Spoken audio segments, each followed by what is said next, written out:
Buenas tardes, estamos nuevamente con ustedes en nuestro programa de rescate empresarial. Me acompaña nuestro financiero a bordo y nuestro personaje de la parte legal. Don Pedro, buenas tardes.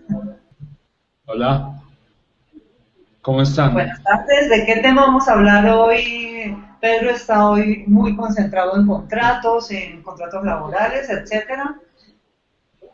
Bueno, hoy vamos a empezar a abordar un tema que yo creo que vamos a ir mirando a lo largo de varias charlas de estas que tenemos los martes, y es el tema de los contratos laborales. Los contratos laborales tienen de largo y de ancho cuanto ustedes imaginen. Hoy vamos a abordar simplemente unos temas de generalidades, de características, y más adelante en otros programas vamos a empezar a abordar ya temas muy puntuales acerca de los contratos laborales. Perfecto. En la parte financiera, ¿de qué vamos a hablar hoy? Muy buenas tardes a todos. Hoy vamos a hablar de los ingresos, gastos y costos, su clasificación, su análisis previo para poder identificar los rubros que irán a la conciliación fiscal para hacer nuestra declaración de renta. Y para redondear el tema, vamos a hablar de los 6 puntos restantes de nuestro plan de marketing. Entonces, empecemos. Empezamos financiero, después vemos qué tan legal es todo lo que hablamos y finalmente lo redondeamos con la parte de marketing. ¿Les parece? Perfecto. Okay. En el tema pasado estábamos hablando de la depuración que normalmente tenemos que hacer durante los inicios de año para poder hacer la declaración de renta dentro de los términos correspondientes, que ya la DIAN desde el mes de enero en su calendario tributario nos informó. Ahora lo que debemos hacer es una clasificación oportuna de los ingresos, identificando, como hablábamos la semana pasada, que todos los ingresos que nosotros obtuvimos en el periodo anterior tengan sus debidos soportes, estén facturados en su totalidad. No necesariamente deben estar cancelados, pero sí deben estar contabilizados y causados en nuestra contabilidad. Tenemos que identificar qué ingresos van a ser parte de esta declaración de renta, y para ello en el próximo periodo vamos a hablar de los ingresos constitutivos y no constitutivos de renta. Para no adelantarnos en ese tema, les puedo dar un indicio de este tipo de ingresos, los cuales tenemos que identificar como recibidos para terceros o como ingresos propios. Todos los ingresos, óigase bien, todos los ingresos que tenemos normalmente durante el periodo contable deben hacer parte formal de la declaración de renta a través de la conciliación fiscal. Quiere decir que ingresos que nosotros tengamos diferentes a los provenientes de nuestro objeto social, de igual forma deben ser involucrados en el cálculo de la renta anual. La diferencia que vamos a encontrar en estos ingresos son que, dado el estatuto tributario, vamos a tener algunos de los cuales sí están sujetos a ser grabados con el porcentaje de renta, y otros que van a ser informados, mas no van a ser base para la declaración o para el cálculo de la declaración. En cuanto a la parte de los gastos, tenemos que identificar qué tipo de gastos estamos incurriendo, y ahí es donde viene una inquietud para la mayoría de los empresarios, y resulta que muchas veces como contadores, como asesores o como gerentes, dejamos de tener en cuenta que los gastos que estamos proporcionando para la conciliación fiscal o los que tenemos en la contabilidad no necesariamente son equivalentes al ingreso. En el estatuto tributario se habla muy bien, o en el manejo tributario se habla muy específicamente de que tus gastos que puedan ser deducibles primero deben estar totalmente soportados por una factura de venta legal. Es decir, esa facturita que nos dan en las papelerías de barrio o en los sitios de régimen simplificado que todavía no han tenido o no han cumplido todos sus requisitos para poder emitir factura, ese tipo de documentos, a pesar de que esté en contabilidad, nosotros no los vamos a poder deducir. Pero pregunta, si ese documento tiene el nombre de la persona y la cédula. Sí, en este caso sirve porque tiene nombre y cédula. Lo importante y el consejo que muchas veces no se toma es que todas las personas naturales debemos tener un RUT que certifique realmente que somos régimen simplificado y el cual es soporte de las cualidades tributarias que yo tengo. Muchas veces no se pide ese RUT precisamente porque son tiendas pequeñas, pero si ustedes se quieren deducir los impuestos o más bien las compras que son soportadas con este tipo de vales, lo mejor es que ustedes tengan el RUT. Lo vamos a dejar como norma para todos los que nos están viendo. Deben exigir el RUT al régimen simplificado para conocer su situación fiscal y de esta manera tributariamente vamos a tener un muy buen soporte y vamos a poder actuar de forma tranquila. Los gastos que vamos a incluir dentro de esta relación o dentro de esa conciliación fiscal evidentemente sí deben tenerse en cuenta para poder incluir en la conciliación fiscal, pero aquellos que sean equivalentes al ingreso. Quiere decir, al finalizar el periodo o al finalizar el año, muchas veces los gerentes son proveedores de facturas de gastos múltiples que muchas veces no tienen clara equidad o equivalencia en los ingresos. Alguna vez nos preguntaban si la lencería, si la compra de frutas, de temas de supermercado, los podíamos deducir del impuesto de venta. Evidentemente no, debido a que esta empresa primero no tenía preparación de alimentos interna.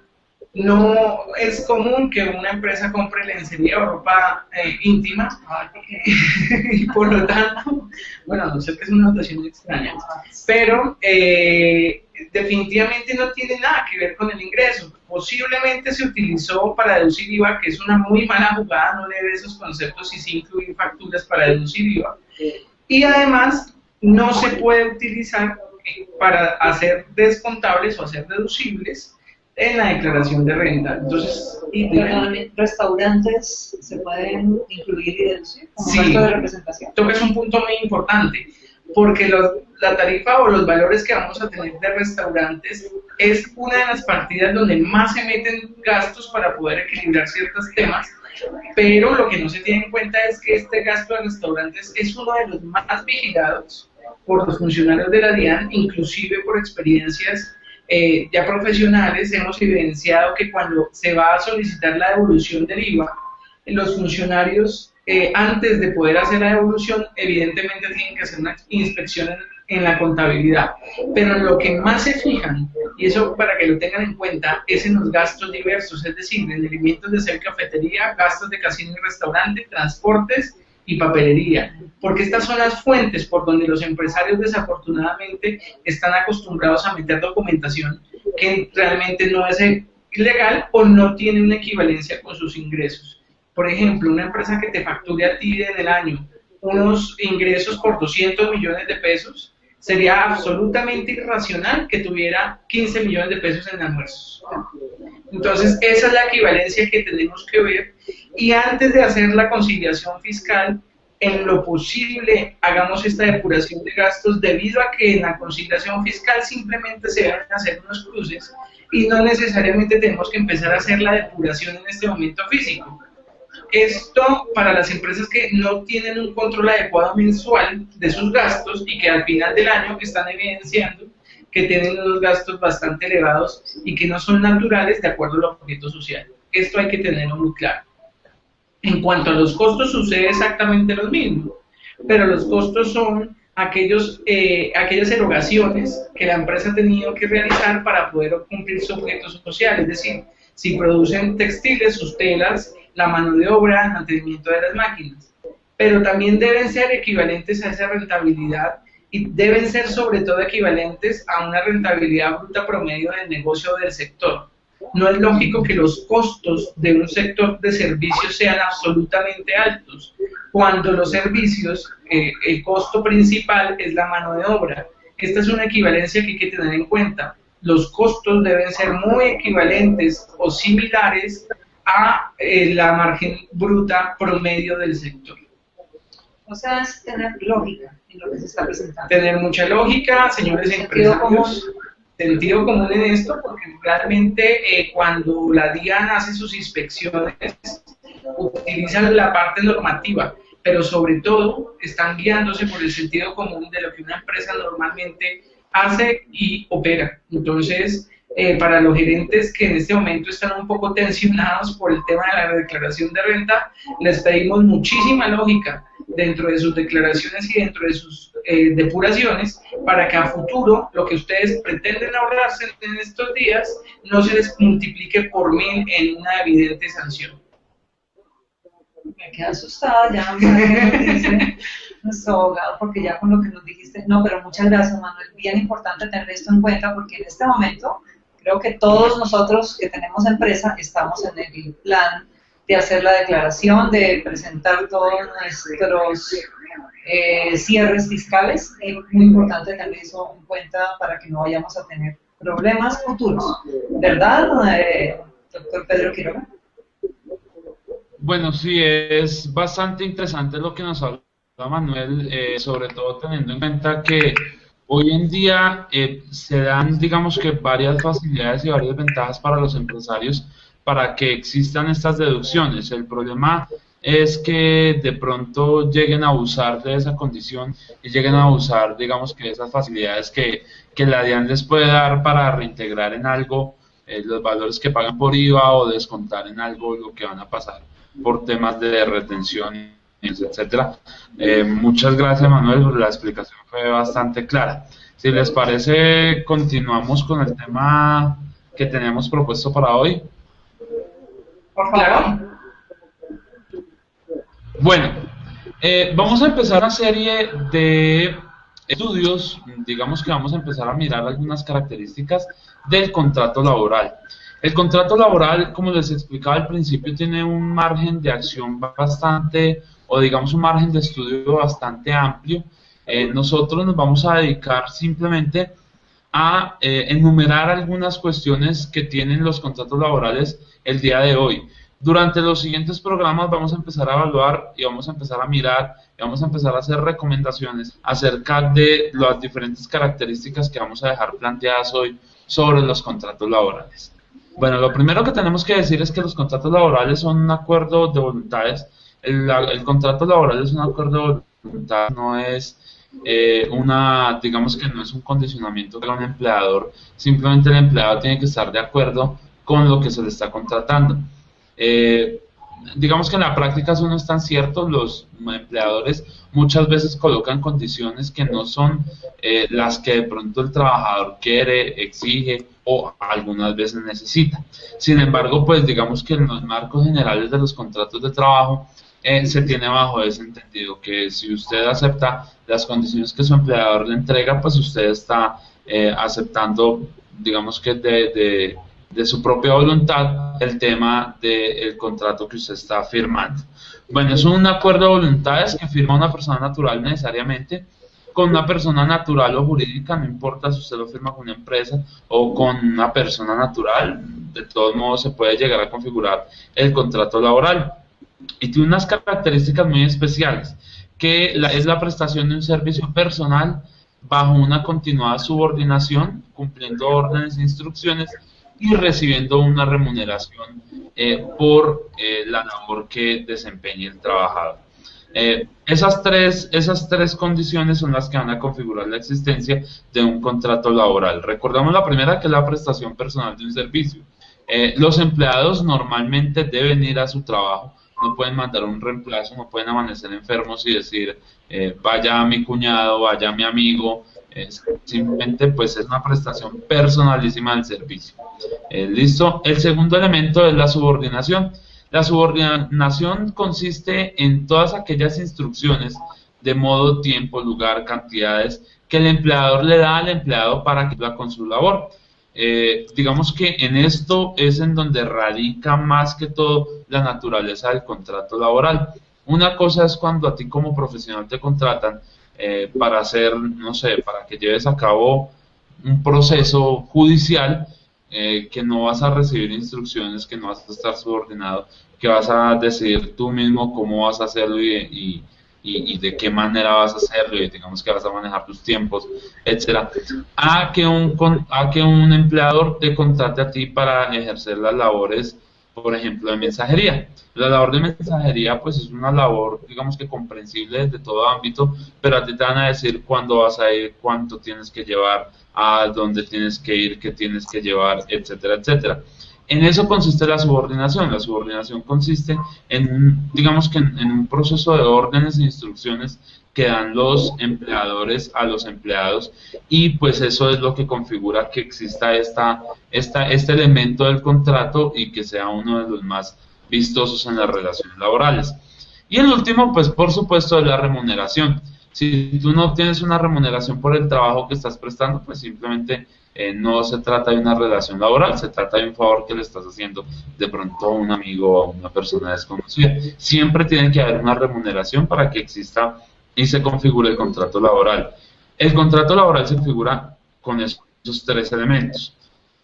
Ahora vamos a pasar a ver las clases de los contratos, o sea, y en esto pues nos vamos a ir por el tema de la clasificación de los contratos que pueden ser verbales o escritos, y a su vez a través de esto vamos a ver cuáles son los contratos escritos y según el tiempo pueden manejar, y pues a raíz de eso vamos a sacar un temario muy amplio. Lo primero que deben saber es que los contratos laborales no necesariamente tienen que ir por escritos, también pueden ser contratos verbales. Los contratos verbales y los contratos escritos, según la jurisprudencia que ha dictado tanto la Corte Suprema de Justicia en su sala laboral como la Corte Constitucional en sentencias de tutela, han indicado que los contratos escritos tienen el mismo valor que los contratos verbales.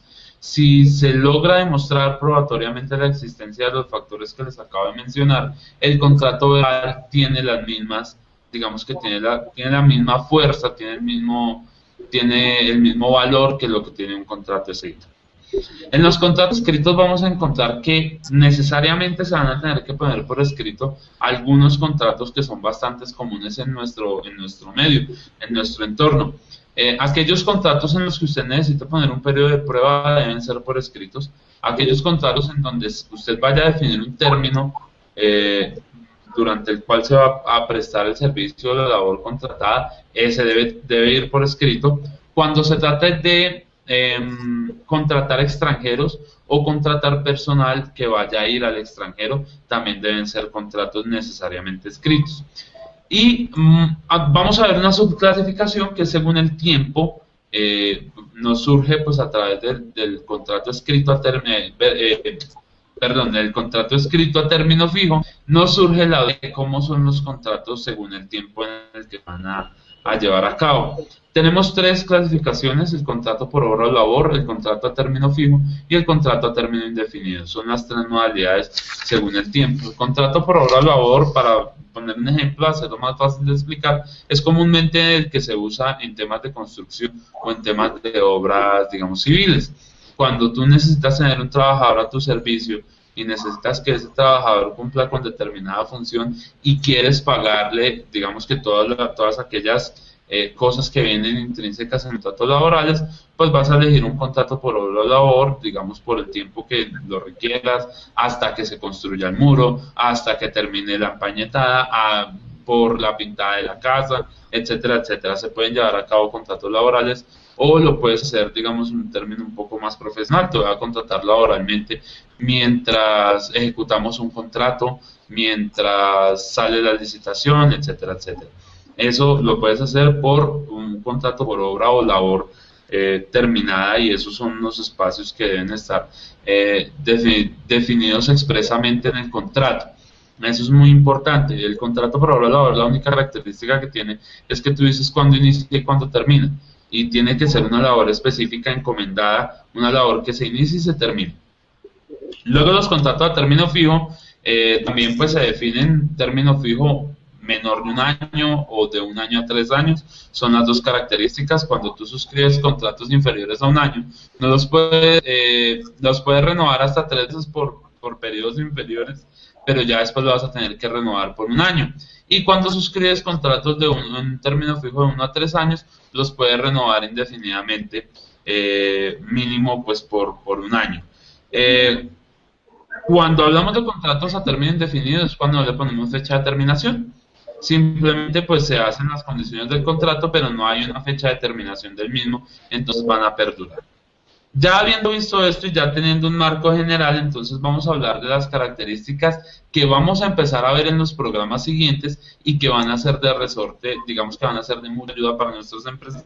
Un contrato laboral, digamos que trae consigo que haya afiliación al Sistema General de Seguridad Social, en salud, a el sistema de riesgos laborales, al sistema de pensiones y a caja de compensación.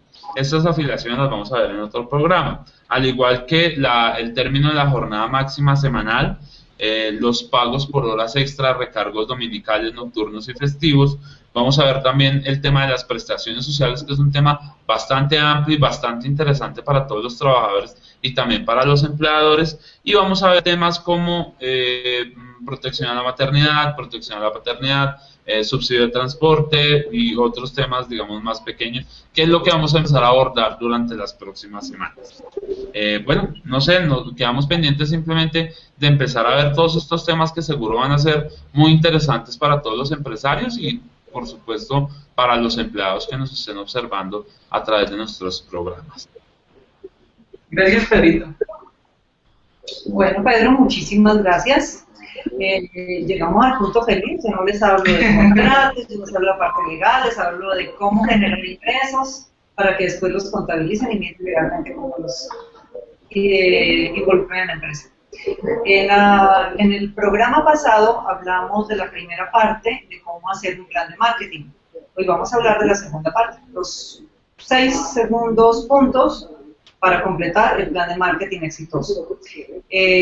Vimos, para hacer un breve recuento, de cómo hacer un plan de marketing, de los objetivos que se deben tener, los objetivos comerciales, los objetivos de mercadeo, de a quién nos vamos a dirigir, de involucrar a toda la empresa. Y ahora vamos a hablar de la estrategia. Y la estrategia la vamos a llamar estrategia zapatero. ¿Por qué la llamamos así?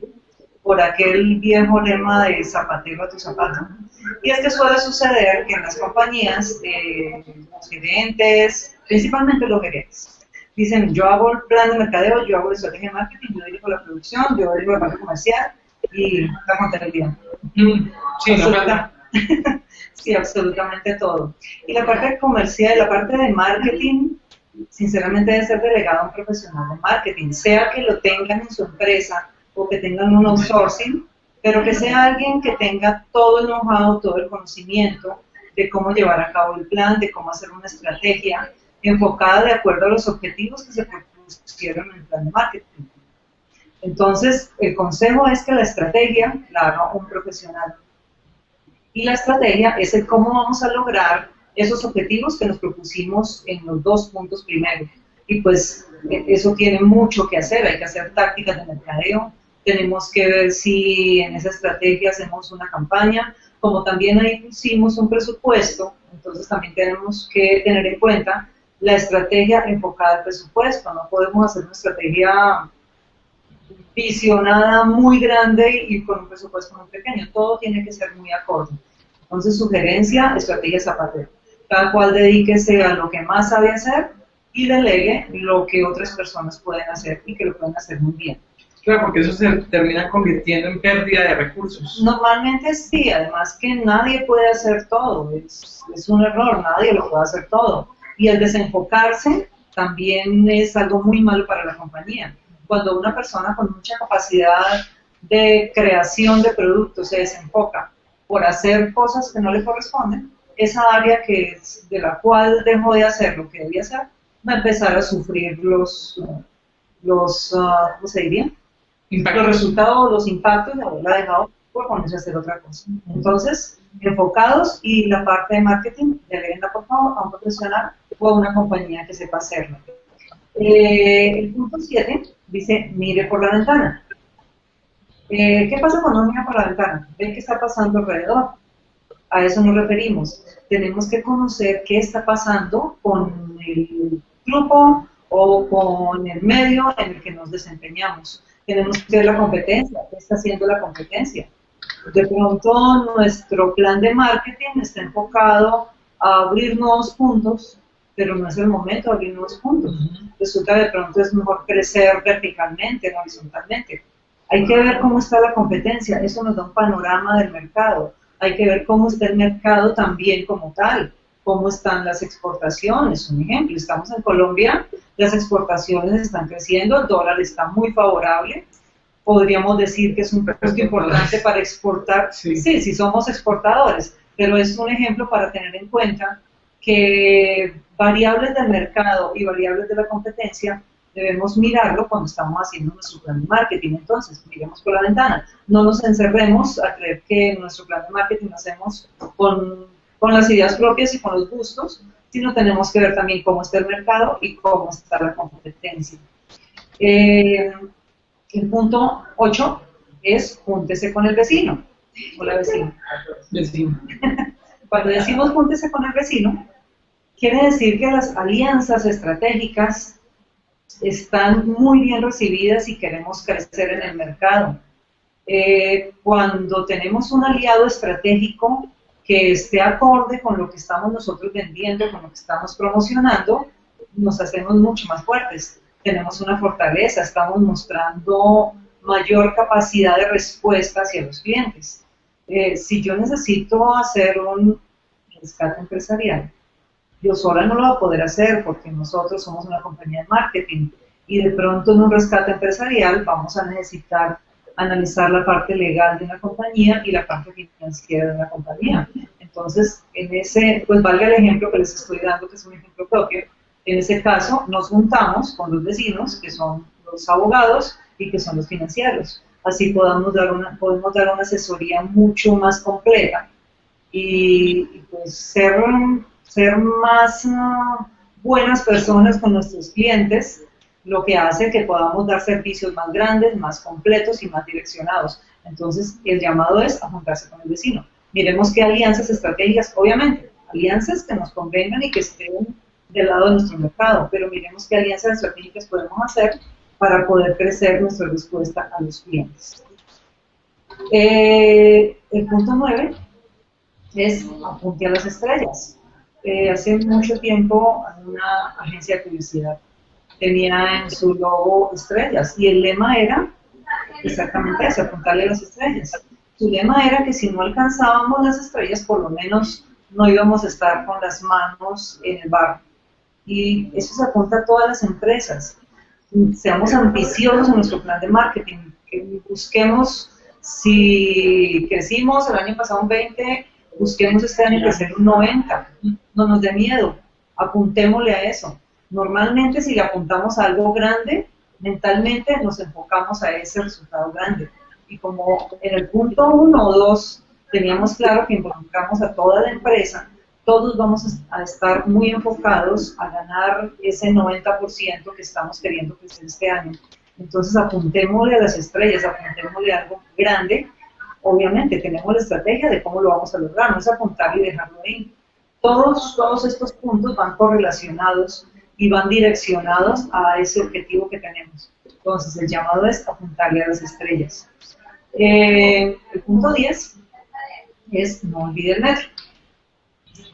Todo lo que medimos se vuelve realidad y lo podemos direccionar, lo podemos cambiar, lo podemos enfocar. Si no medimos nada, no tenemos nada. Si nosotros estamos apuntando a crecer un 90%, tenemos que ver cómo lo vamos a hacer y tenemos que estarlo midiendo. Tenemos que tener la estrategia de cómo vamos a lograr ese 90%. Como ya tenemos la estrategia, ya tenemos nuestro plan de marketing, ya tenemos nuestra estrategia, vamos a estar midiendo. Normalmente medimos en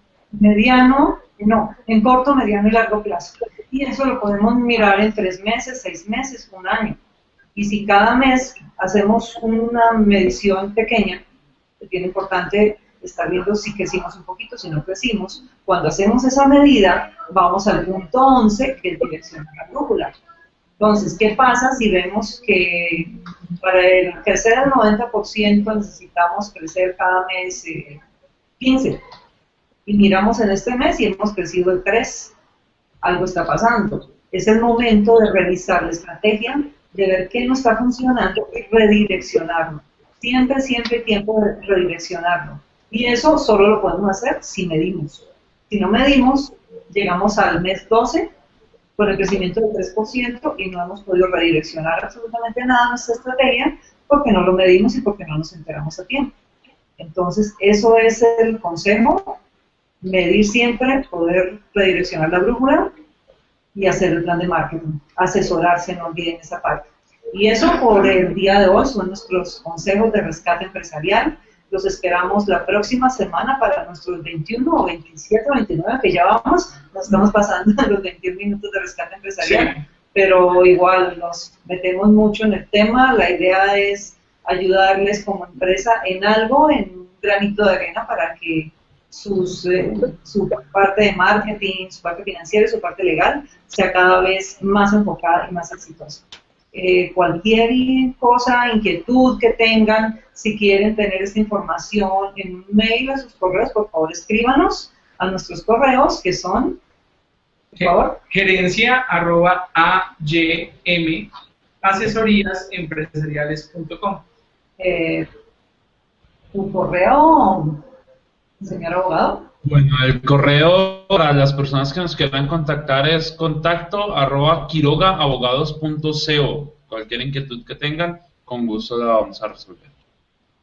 Gracias. Y el correo de marketing es gerencia@nacerpublicidad.org, nacer con eso.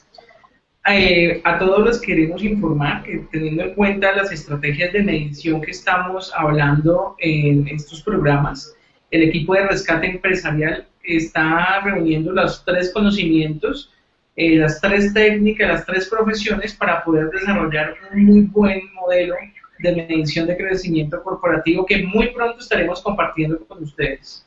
Esperen. Y nos vemos dentro de 8 días. Chao. Chao.